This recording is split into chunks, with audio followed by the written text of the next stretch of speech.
Hello everybody, Namaste and welcome back to my YouTube channel Job and Scholar. I'm Dr. Kamika Chaudhary and I'm an assistant professor in a government PG college. आज के इस video में बात करेंगे NPCIL की तरफ से आई हुई वैकेंसी के बारे में। Nuclear power corporation of India, ministry of government यानी गवर्नमेंट ऑफ इंडिया की एक एंटरप्राइज है। मिनिस्ट्री ऑफ गवर्नमेंट नहीं कहेंगे, गवर्नमेंट ऑफ इंडिया की एंटरप्राइज है। हम सभी जानते हैं, सभी ने कहीं ना कहीं NPCIL लिखा हुआ देखा होगा, ठीक है। तो गवर्नमेंट के अंदर आने वाली एंटरप्राइज है। इस वीडियो में साइंटिफिक असिस्टेंट से लेके और वेरियस असिस्टेंट्स एंड टेक्नीशियन सबकी वैकेंसी है। वीडियो थोड़ी लंबा होने वाली है। सारी की सारी जो पोस्ट है चेक करके जाना। तो फटाफट से शुरू करती हूँ, सारी इन्फॉर्मेशन देना, ठीक है। कौन कौन सी क्या क्या बातें यहाँ पे इंपॉर्टेंट होती है। सबसे पहले opening and the closing date. Opening हो चुकी है आज से, क्लोजिंग डेट है 4 फरवरी 2026, ठीक है। 4 फरवरी लास्ट डेट है, रिमाइंडर लगा लो उससे पहले का ही, 2 का 1 का, जिससे कि ध्यान रहे, ठीक है। पेमेंट ऑफ एप्लीकेशन फी भी 4 तारीख तक ही आप पे कर सकते हो, उसके बाद कोई डेट नहीं रखी गई है। अब नेम ऑफ द पोस्ट देख लेते हैं। Scientific assistant B civil, then stipendiary trainee scientific assistant की पोस्ट है, देन स्टाइपेंडरी ट्रेनी टेक्नीशियन की पोस्ट है, एक्सरे टेक्नीशियन की पोस्ट है, असिस्टेंट GR1 HR की पोस्ट है, असिस्टेंट GR1 F&A की पोस्ट है, असिस्टेंट GR1 C&MM की पोस्ट है।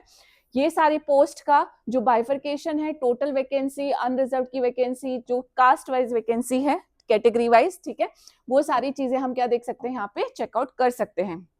तो आपकी यहाँ तक टोटल 15 पोस्ट हैं, जितनी भी आपकी साइंटिफिक असिस्टेंट स्टाइपेंडरी ट्रेनिंग की पोस्ट है, ठीक है।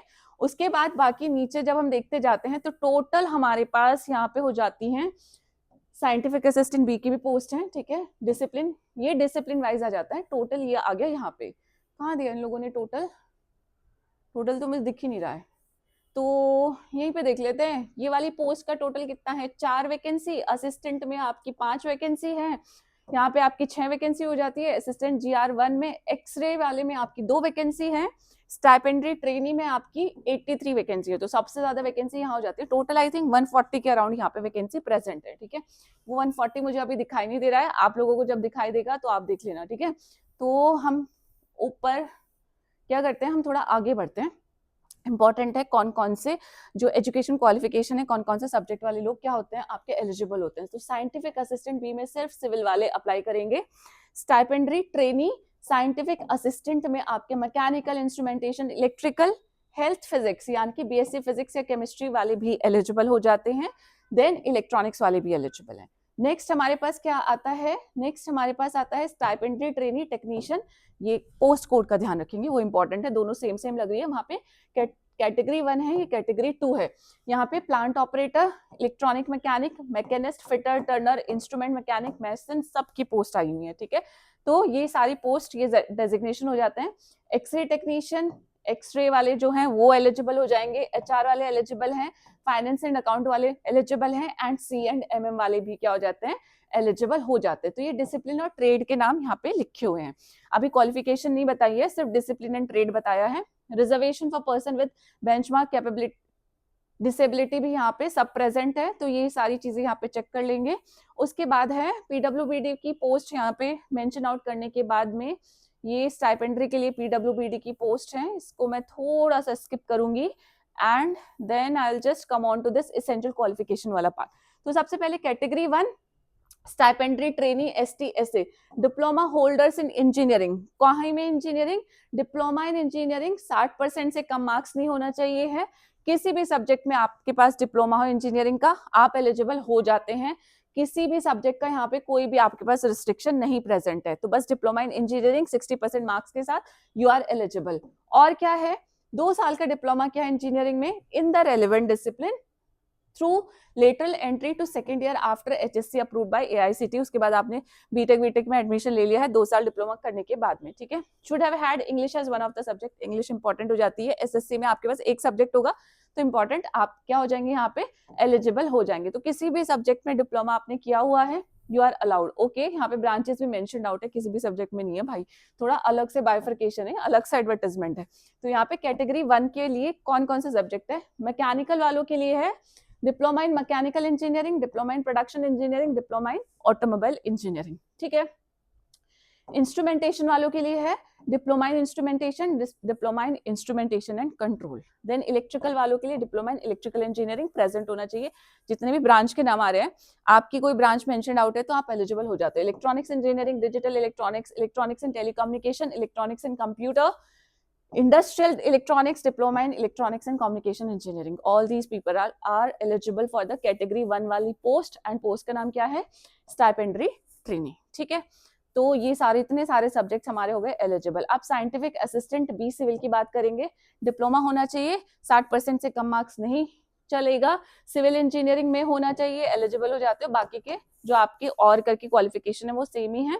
सिविल में आपका क्या हो जाता है, डिप्लोमा इन सिविल इंजीनियरिंग है आपके पास तो भी एलिजिबल हो, diploma in civil and rural engineering है then also you are eligible. तो ये हो गए इस वाली पोस्ट के लिए।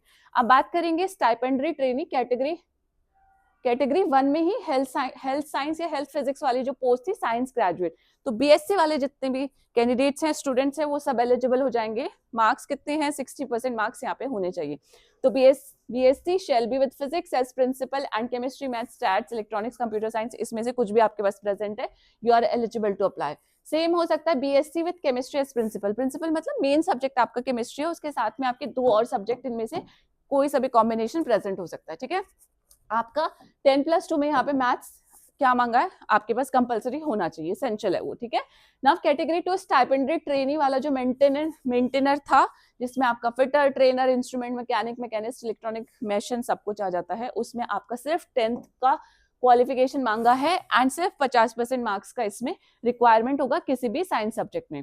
ट्रेड के लिए where the duration of the ITI course is less than 2 years, the candidate should have at least 1 year का एक्सपीरियंस। अगर 2 साल से कम का आपने आईटीआई कोर्स किया है तो आपके पास क्या होना चाहिए, 1 साल का एक्सपीरियंस प्रेजेंट होना चाहिए। ठीक है, अप्रेंटिस वाले जो है वो भी एलिजिबल है, पढ़ सकते हैं। 1 year apprenticeship training after completion of 1 साल का ITI course shall be considered as 1 year experience। ठीक है, अगर आपने 1 साल का आईटीआई का कोर्स किया, उसके बाद 1 साल का अप्रेंटिस किया है, वो लोग भी एलिजिबल हो जाएंगे, बस सीधे सीधे ये समझ लो। ठीक है, देन हमारे पास क्या है, इसमें कौन कौन से ट्रेड्स अलाउड हैं, इलेक्ट्रॉनिक मैकेनिक, मैकेनिस्ट, फिटर आपको नजर आ रहा होगा यहाँ पे।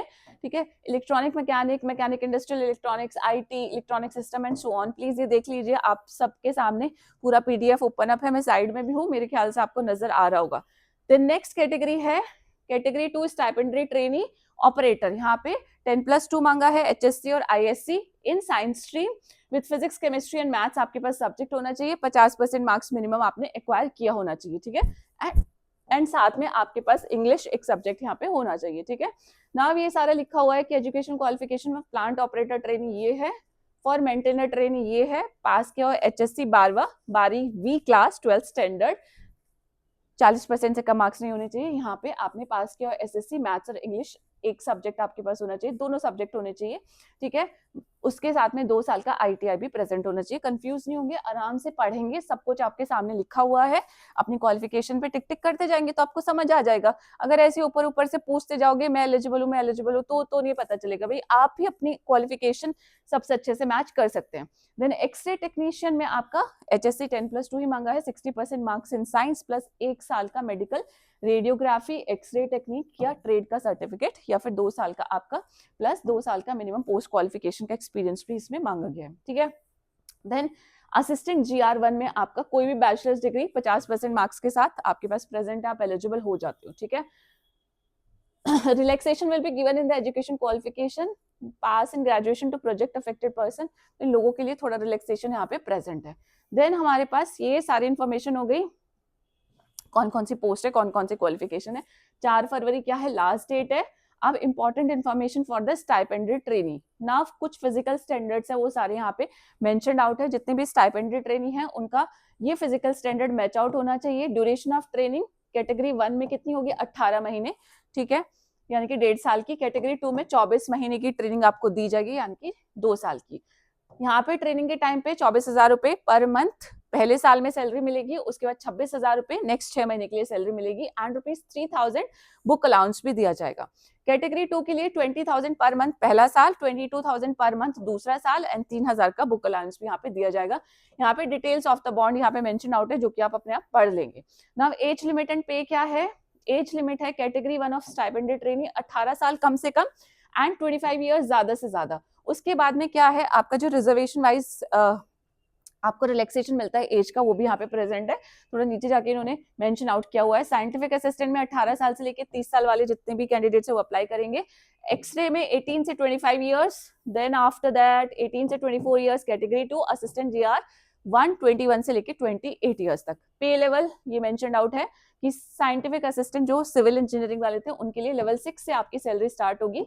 पे in the pay matrix of 35,400, DA लगेगा 20,532, टोटल अप्रोक्सीमेट आपको 55,000 रुपए या 56,000 रुपए के आसपास आपकी सैलरी यहाँ पे बन जाती है। टेक्नीशियन बी में आपका सैलरी टोटल हो जाता है 34,286, एक्सरे में आपका 40,000 एंड असिस्टेंट GR1 में आपका हो जाता है 40,290 रुपीज। देन डीए में चेंज एज पर जो भी गवर्नमेंट के आपके डीए चेंज होते रहते हैं। अलाउंसेस में आपको ट्रांसपोर्ट अलाउंस दिया जाएगा, एचआरए दिया जाएगा, साइट लोकेशन अलाउंस दिया जाएगा एंड प्रोफेशनल अपडेट अलाउंस भी यहाँ पे मिल जाएगा। ठीक है, ये सारे बेनिफिट्स हैं। Leave and कैशमेंट, leave travel, medical facility, education facility for the children with in the township. आप टाउनशिप में ही रहने वाले हैं, आपको रहने की जगह भी मिलने वाली है। ठीक है, reimbursement of the cable TV charges, जो केबल टीवी लगता है ना उसके भी चार्जेस आपको नहीं देने, रीइंबर्स हो जाते हैं अगर आप पे भी करते हो। मोबाइल फोन रिचार्ज कराने के चार्जेस भी नहीं लगते, न्यूज़पेपर का चार्ज भी नहीं लगता है। Then membership fee for the professional institution भी नहीं लगती है, और कैंटीन सब्सिडी आपको मिलती है, यानी कि सीएसडी कैंटीन की फैसिलिटी भी आपको यहाँ पे दी जाती है। तो देख लीजिए कितने सारे एक्स्ट्रा बेनिफिट है जो बहुत सारी ऑर्गेनाइजेशन में आपको नहीं दिए जाते हैं। ठीक है, परफॉर्मेंस लिंक इंसेंटिव्स भी हैं, लोन्स एंड एडवांसेस की फैसिलिटी भी है अगर आप अपना घर बनाना चाहते हैं या किसी भी जनरल पर्पस से। रिटायरमेंट के बेनिफिट्स भी यहाँ पे प्रेजेंट है। Then relaxation of the upper age limit mentioned out है, जो आपका कैटेगरी वाइज रिलैक्सेशन होता है कि शेड्यूल कास्ट शेड्यूल ट्राइब के लिए 5 साल का, देन ओबीसी के लिए 3 साल का। आप जिस कैटेगरी से बिलोंग करते हैं, जैसे किसी भी सेंट्रल गवर्नमेंट की जॉब में रिलैक्सेशन प्रेजेंट होता है, वैसे ही यहाँ पे भी प्रेजेंट है। Then after that the important information is that we need to consider place of posting क्या होगा। तो प्लेस ऑफ पोस्टिंग आपका होगा तारापुर महाराष्ट्र एनपीसीआईएल की साइट। ठीक है, तो तारापुर महाराष्ट्र में एनपीसीआईएल के अंदर ही आपका प्लेस ऑफ पोस्टिंग है। ठीक है, देन हमारा क्या है, however they are liable to serve, वैसे आप कहीं पे भी ट्रांसफर हो सकते हो जहां पे भी आपका एनपीसीआईएल की यूनिट प्रेजेंट होगी, लिखा हुआ है। ठीक है, देन सिलेक्शन प्रोसीजर क्या है, कैटेगरी 1 में आपका है online test plus personal interview जो स्टाइपेंड्री वाला था। ठीक है, कैटेगरी 2 में online test will be computer based test, online test will be in 2 stages, pre and advanced, and इसके बाद इंटरव्यू नहीं है। ठीक है, यहाँ पे एक ही स्टेज में आपका ऑनलाइन टेस्ट हो जाएगा, 1.5 घंटे का होगा। असिस्टेंट GR1 में आपका क्या है, यही सेम 2 स्टेज का ऑनलाइन टेस्ट आपका किया जाएगा। एक्सरे में क्या है, online test will be there and it is also going to be in 3 stage, मतलब पहला प्री एडवांस, उसके बाद आपका स्किल टेस्ट हो जाएगा। तो ये आपका सिलेक्शन प्रोसीजर यहाँ पे मेंशन आउट है। सिर्फ आपका कैटेगरी 1 में ही क्या होगा, पर्सनल इंटरव्यू रखा गया है, इसके अलावा कहीं पे भी पर्सनल इंटरव्यू नहीं मेंशन आउट है। देन डिटेल सिलेक्शन प्रोसीजर यहाँ पे मेंशन आउट है for the post of stipendiary trainee. Online test में 50 मल्टीपल चॉइस क्वेश्चन आएंगे, आपको 1.5 घंटा 90 मिनट्स दिए जाएंगे, 1.25 घंटा के आसपास सिलेबस होगा। Question paper which is related to your discipline only, subject knowledge होगा। 2 marks correct answer, 0.5 negative marking भी है, तो ध्यान रखना। ठीक है, मैक्सिमम मार्क्स 100 होंगे। तो इस तरीके से आप जिस भी पोजीशन के लिए अप्लाई कर रहे हैं पूरा अच्छे से डिटेल में इन्होंने समझाया हुआ है कि जो भी टेस्ट होगा उसमें क्या क्या चीजें आने वाली है, कितने क्वेश्चन होंगे, कितने मार्क्स का एक क्वेश्चन होगा, नेगेटिव मार्किंग होगी नहीं होगी, पर्सनल इंटरव्यू कितने मार्क्स का रखा गया है, कितने कैंडिडेट्स को बुलाया जाएगा एंड सो ऑन। ठीक है, देन हमारा क्या हो जाएगा, स्टेज 1 ऑनलाइन टेस्ट प्री, ये आपका एक्सरे टेक्नीशियन का यही चीज बताई गई है। फिर आपका एडवांस टेस्ट में क्या क्या आएगा, ये सब आप जब तैयारी करेंगे, फॉर्म फिल करेंगे, इस पीडीएफ का लिंक आपको डिस्क्रिप्शन बॉक्स में मिल जाएगा, वहां से जाके क्या कर लेंगे, पूरा अच्छे से पढ़ लेंगे। ठीक है, कहाँ पे कौन सी चीज मेंशन आउट है। ये अभी वही चल रहा है आपका ऑनलाइन टेस्ट का, जितना भी सिलेबस मेंशन आउट है। ठीक है, डॉक्यूमेंट वेरिफिकेशन का part, procedure for typing proficiency test, सब कुछ यहाँ पे लिखा हुआ है। प्लीज आप लोग जहाँ पे भी अप्लाई करेंगे उसके अकॉर्डिंग क्या हो जाएगा, आपका मेंशन आउट हो जाएगा। ठीक है, उसके बाद आपको क्या करना है, उसके बाद ये सिंपली आपको ऑनलाइन ही अप्लाई करना है। अप्लाई करने का लिंक भी मैं कोशिश करूंगी प्रोवाइड कर दूं। देन आफ्टर दैट इसमें कोई और तो बहुत ज्यादा इंपॉर्टेंट इन्फॉर्मेशन नहीं है। ठीक है, 4 जनवरी तक आपको अप्लाई कर देना है, वही आपका फोटो सिग्नेचर सब कुछ स्कैन आउट होगा ही, नहीं है तो करा लीजिए, वो हमें अपलोड करना ही पड़ता है जहाँ पे भी हम क्या करते हैं, ऑनलाइन अप्लाई करते हैं। फीस पे कर देना, फीस का मेरे को अभी नहीं दिखा इसमें, तो फीस कितनी है, हाँ ये फीस है। कैटेगरी 1 स्टाइपेंडरी ट्रेनी, ठीक है, और सिविल वाले जो साइंटिफिक असिस्टेंट है उनको सिर्फ 150 रुपए की फीस देनी है, एंड जो आपके एक्सरे टेक्नीशियन है उनको 100 रुपए की फीस देनी है। Only male applicants belonging to general EWS and OBC category are required to make a non-refundable payment as under this with the application fee can be SC SC PWBD, ये सारे लोग क्या होंगे, they are exempted from the fees। यानी कि fees किसे पे करनी है, सिर्फ मेल कैंडिडेट्स को जो कि बिलोंग करते हैं general EWS and OBC category से। फीमेल कैंडिडेट किसी भी कैटेगरी से नो फीस, ठीक है। कैटेगरी 1 इन पोस्ट के लिए 150 की फीस है एंड बाकी एक्स्ट्रा टेक्नीशियन और ये बाकी पोस्ट के लिए 100 रुपए की फीस है। तो इतनी हो गई हमारी फीस। आई थिंक ये ही कुछ इंपॉर्टेंट इन्फॉर्मेशन थी इस पर्टिकुलर वैकेंसी के बारे में। टोटल नंबर ऑफ पोस्ट 140 के आसपास तो है, ठीक है। अगर आप चाहते हैं इतने सारे बेनिफिट्स चाहिए, कैंटीन की फैसिलिटी चाहिए, मोबाइल का बिल भी आपकी कंपनी पे कर रही है, आपका केबल टीवी का बिल भी, यानी यार एवरीथिंग विल बी पेड, ठीक है। बस जरूरत है अच्छे से कोशिश करे, मेहनत करे, ठीक है, तैयारी करे एंड अगर एलिजिबल हैं तो अप्लाई करें, अपना एग्जाम दे के आए, सेलेक्ट हो जाए and have a great settled life, ठीक है। So with this I would just say thank you very much, अपना ध्यान रखना, फिर मिलूंगी एक नई वीडियो में, तब तक के लिए बाय बाय, जय हिंद, नमस्ते, बाय।